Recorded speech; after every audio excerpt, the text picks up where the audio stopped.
Top of the agenda, immigration. The French and UK Interior Ministers used the summit to sign a new deal. The Sandhurst Treaty aims to improve the management of the two countries' joint border and is the first deal in 15 years on the subject. The deal was signed in addition to the £44.5 million pledged by the UK hours before Macron's arrival, to be spent on reinforcing Calais border security. The two leaders acknowledged that in order to deal with the problem of immigration, they needed to confront the issue at its core, and thus pledged to strengthen their cooperation in tackling terrorism, with the British Prime Minister committing to deploy 3...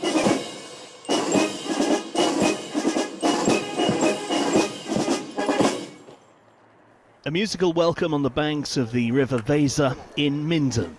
Arriving two defence ministers, Gavin Williamson from the United Kingdom and Germany's Ursula von der Leyen. The event designed to showcase the deep ties between the British and German militaries and announce new ones.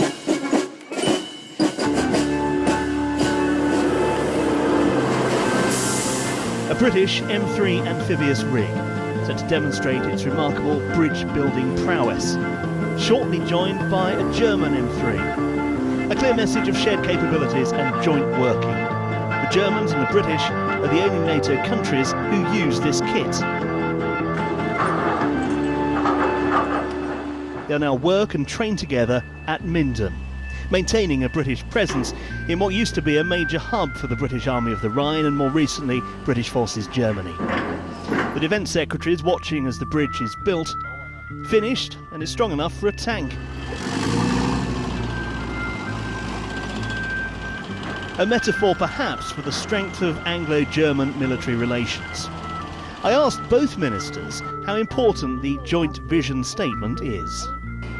So we have had in the past an excellent cooperation with our British friends, and we want to have this for the future too and build on it and strengthen this friendship and cooperation. And what we've seen today, the bridge we are building between both countries, when security is concerned, I think this is a very typical symbol of what we want for the future.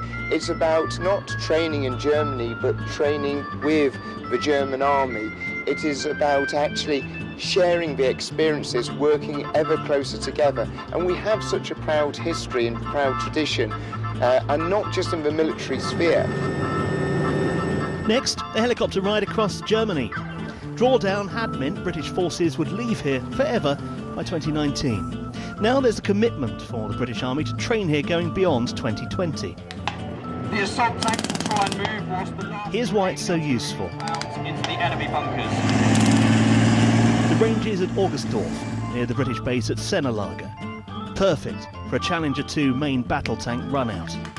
The Bundeswehr, that's the German army, has pledged to spend €46 million upgrading this facility. Britain's pledged to keep Sennelager going, with the capacity to train up to 2,000 personnel at one time. The document was signed, a turnaround from complete drawdown for the next chapter of Britain's military story in Germany. Tim Cooper, Forces News, Sennelager. Potrzebuję dziś czytelnego sygnału z Paryża i z Berlina, że wzmocniona współpraca w małych formatach nie jest alternatywą dla współpracy całej Europy, że jest dla integracji, a nie zamiast integracji. Wracam stamtąd z uroczystości pogrzebowych zamordowanego prezydenta mojego miasta, Pawła Adamowicza. Ponad 50 000 ludzi stało wiele godzin w mroźną noc, aby choć przez sekundę móc skłonić się przed trumną z jego ciałem. Dla takich ludzi i dzięki takim ludziom jest Europa.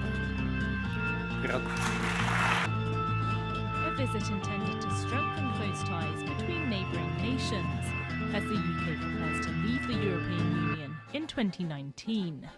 The 35th UK-France summit also featured the first meeting of the heads of the country's 5 intelligence agencies, who briefed the two leaders on their joint work.